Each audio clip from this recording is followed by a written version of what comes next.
Carl Airy is an oil and gas market specialist with Thomson Reuters. He joins us now from Houston via Skype. So, Carl, is this too much of a good thing in China's fight against pollution and coal? There's now a natural gas shortage. So does this perhaps maybe help in making sure that there's enough supply for next year's winter heating system?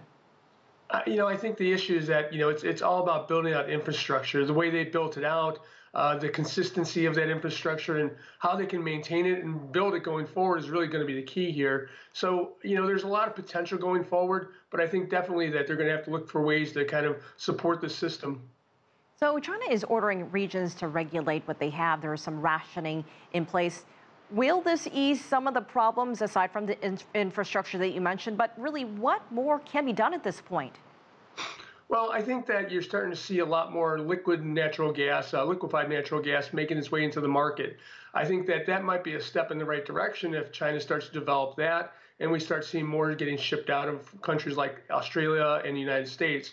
That might help alleviate some of the issues here. So is that a realistic option or alternative to natural gas and coal if they want to have something for this winter? What are some other options for China? Well, there's always diesel fuel. We see a lot of diesel fuel use here in the U.S. for heating oil. Up on the East Coast, it's mainly, I'd say, almost 90% of the homes up there use there. So we might see some demand for heating oil and propane in China going forward. That might be something that they can use an alternative, and also something that's readily available. Something for our audience and for myself when I was doing some research, this is an issue that other parts of the world have faced at different times.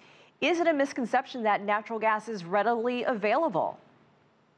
Yeah, outside of the U.S., it's not readily available, and that's the thing. And the problem with natural gas, as I spoke about earlier, is that it's about getting it from point A to point B and then making it useful.